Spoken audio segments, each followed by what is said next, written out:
إنه من سليمان وإنه بسم الله الرحمن الرحيم.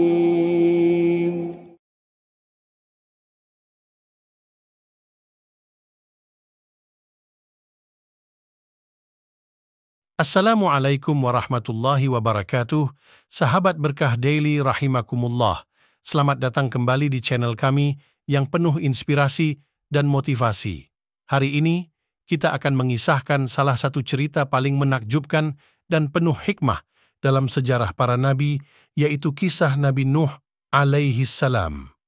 Mari kita simak perjalanan beliau dari perjuangannya menyebarkan ajaran Allah hingga datangnya banjir yang dahsyat yang menenggelamkan putranya Kan'an dan orang-orang kafir lainnya.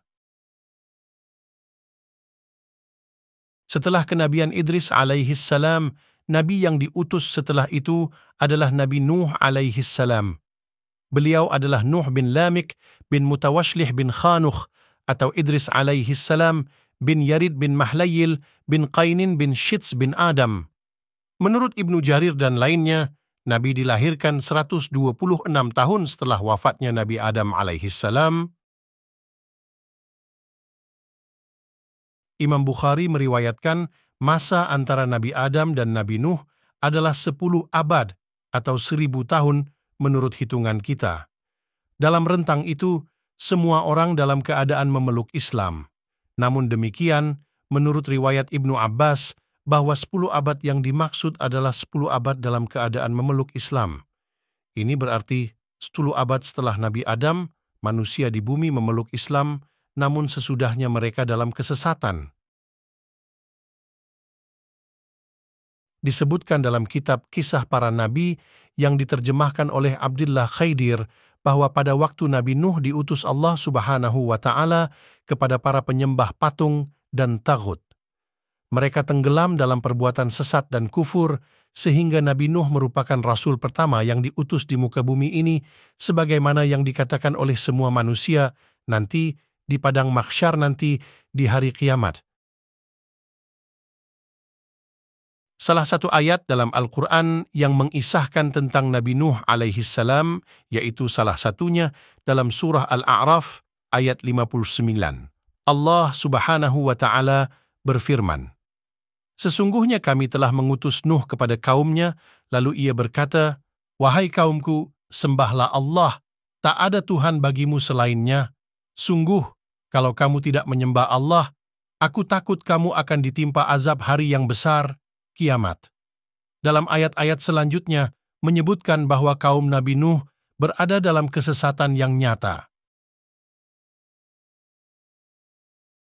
Lantas apa penyebab kemusyrikan atau kesesatan yang menimpa kaum Nabi Nuh alaihissalam? Imam Bukhari meriwayatkan hadis Juraij bin Atho dari Ibnu Abbas ketika menafsirkan firman Allah surah Nuh ayat 23. Dan mereka berkata, "Jangan sekali-kali kamu meninggalkan penyembahan Tuhan-Tuhan kamu, dan jangan pula sekali-kali kamu meninggalkan penyembahan Wad, dan jangan pula Suwa', Yaguts, Ya'uq dan Nasr." Dalam ayat tersebut disebut nama-nama orang syaleh seperti Wad, Suwa', Yaguts, Ya'uq, dan Nasr. Setelah mereka wafat, setan membisikkan kepada kaumnya untuk membuat patung mereka dan diberi nama sesuai nama-nama orang syaleh tersebut. Bisikan atau usulan setan itu mereka terima dan mereka melakukannya. Sehingga ketika generasi mereka sudah tidak ada lagi, kaum Nabi Nuh akhirnya menyembah patung-patung itu.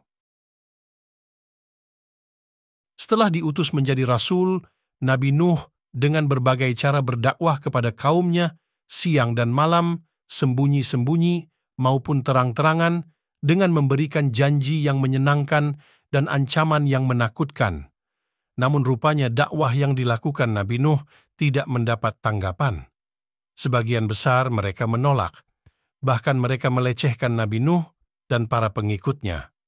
Dengan tanpa bosan dan lelah, Nabi Nuh berdakwah kepada kaumnya, walaupun masa berdakwahnya sangat lama. Al-Quran mengatakan bahwa dakwah Nabi Nuh mencapai 950 tahun. Karena kaumnya merasa bosan dengan seruan Nabi Nuh, mereka meminta Nabi Nuh membuktikan akan kebenaran apa yang beliau serukan. Nabi Nuh menyadari bahwa tidak ada mukjizat yang dapat beliau lakukan sendiri tanpa adanya campur tangan dari Allah Subhanahu wa Ta'ala.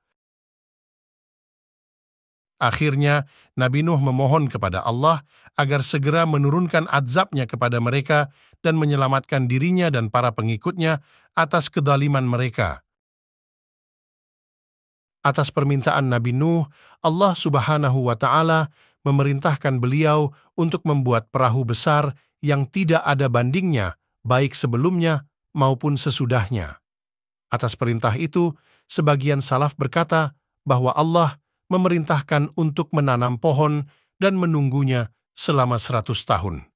Setelah itu memotong dan membuat perahu selama 100 tahun kemudian. Ada juga yang mengatakan 40 tahun, wallahu a'lam bisyawab. Berdasarkan lamanya menanam dan membuat perahu itu, betapa besar perahu yang beliau buat. Ats-Tsauri berkata bahwa perahu itu panjangnya 80 hasta. Qatadah berkata panjangnya 300 hasta dan lebarnya 50 hasta. Sedangkan Hasan al-Basri berkata panjangnya 600 hasta dan lebar 300 hasta, sedangkan tingginya 30 hasta, terdiri dari 3 tingkat dan setiap tingkat tingginya 10 hasta. Setelah perahu selesai dibuat, mulailah Allah menurunkan bencana kepada kaum Nabi Nuh alaihissalam, yaitu berupa banjir raksasa atau tsunami maha dahsyat kala itu. Sampai-sampai banjir datang dari tempat keluarnya api tanur. Tanur adalah semacam alat pemasak roti yang diletakkan di dalam tanah. Terbuat dari tanah liat, biasanya tidak ada air di dalamnya, sehingga dengan terpancarnya air dari tanur itu merupakan alamat akan terjadinya banjir dahsyat yang akan melanda negeri itu. Terjadi perbedaan pendapat dari para perawi mengenai jumlah orang yang ikut bersama Nabi Nuh dalam perahu itu. Ibnu Abbas mengatakan 80 orang bersama istri-istrinya. Ka'ab al-Ahbar mengatakan bahwa mereka berjumlah 70 orang. Ada juga yang mengatakan hanya 10 orang saja.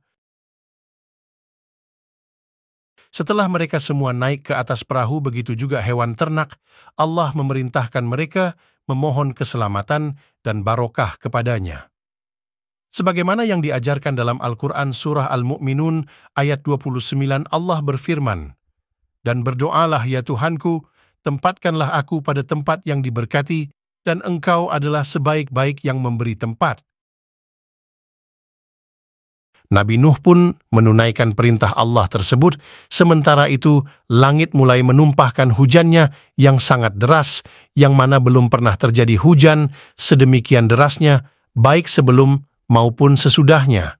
Air memancar dari segala penjuru di muka bumi ini, sehingga terjadi banjir yang sangat dahsyat, siap menghancurkan alam segala penjuru negeri.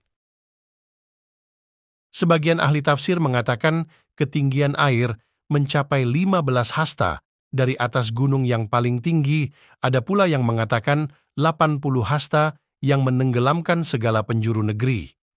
Qatadah meriwayatkan bahwa Nabi Nuh dan pengikutnya berlayar selama 150 hari dan gelombangnya laksana gunung. Sehingga degan perahu itu, sahabat berkah rahimakumullah, selamatlah orang-orang yang berada di atasnya. Allahu Akbar. Namun sebaliknya, mereka yang tidak ikut bersama Nabi Nuh, tidak ada satupun yang selamat, termasuk juga salah satu anak Nabi Nuh, yaitu Yam atau Kan'an, yang mengikuti jalan orang-orang kafir dan membangkang terhadap perintah dan ajaran ayahnya.